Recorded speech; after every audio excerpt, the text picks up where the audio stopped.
2. Les zombies et l'apocalypse qu'ils engendrent sont à la mode.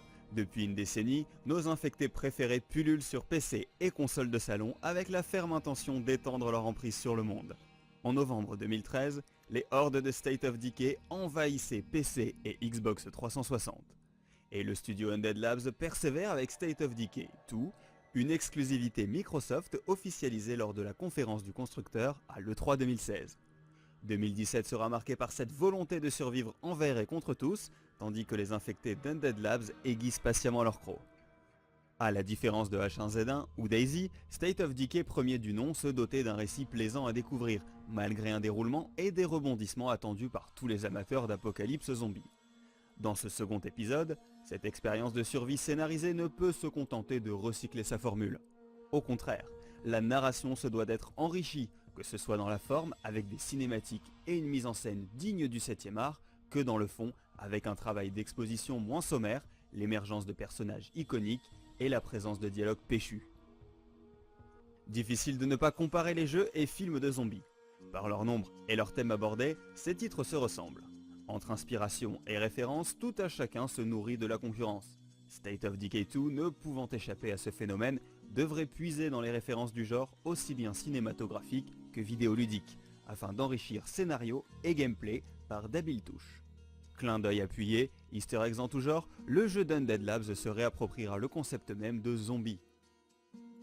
Il est aisé de concevoir un monde ouvert, mais lui donner vie représente un véritable challenge. Activités, personnages, événements divers et variés, faune et flore, l'apocalypse ne peut se suffire à elle-même.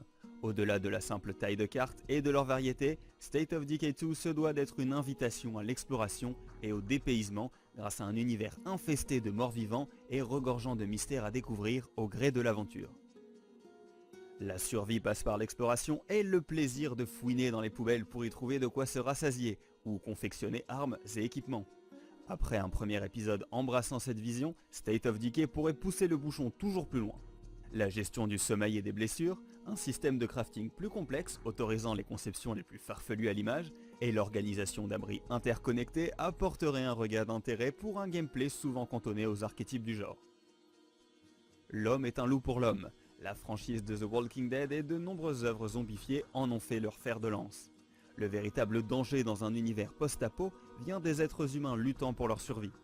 Les maniaques de Dead Rising donnaient corps à cette menace et State of Decay 2 ne peut nier l'intérêt d'un tel ennemi dans un jeu de survie. Mu par la faim, le zombie se contente d'errer, là où l'homme pense, échange et établit des plans. Voir débarquer une telle menace dans l'univers d'Undead Labs distillerait une peur renouvelée dans le cœur des joueurs. Principale faiblesse du premier épisode, la coopération manquait à l'appel. Certes, State of Decay s'armait d'un scénario intéressant à suivre, mais l'absence d'un mode en ligne laissa sur leur faim de nombreux survivants. Undead Labs promet désormais une aventure coopérative à 4 joueurs, tout en repoussant le concept même de PvP. State of Decay 2 n'est pas un clone des titres de Daybreak Game Company et de Bohemia Interactive Studio. Au contraire, ce jeu de survie joue la carte de la collaboration face à un monde enclin à vous faire manger les pissenlits par la racine. Infiltration, diversion, échange de ressources et actions héroïques transformeront une aventure solo en un périple coop sanglant. Truffé de bugs pour un résultat visuel lambda, la première incursion de Undead Labs en territoire zombie ne brillait pas par ses graphismes et sa stabilité. State of Decay 2 espère corriger les errements de son aîné et pour ce faire s'est offert les services de l'Unreal Engine 4, moteur connu pour sa robustesse et ses performances.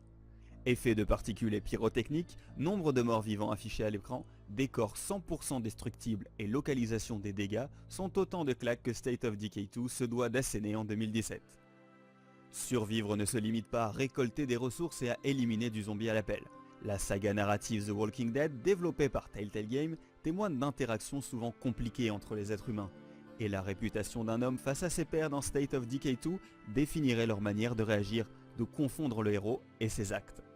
Choix et conséquences, une formule ancestrale qui ajouterait un semblant de roleplay à l'aventure de par la seule décision de laisser un personnage en vie ou au contraire de l'éliminer de sang-froid.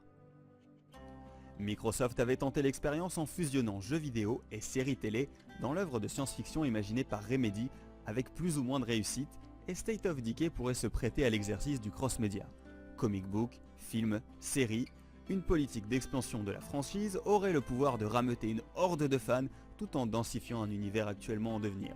Exclusivité majeure pour Microsoft en 2017, State of Decay 2 pourrait bien créer la surprise auprès des fans de zombies et des néophytes désireux de tester leur courage en milieu hostile.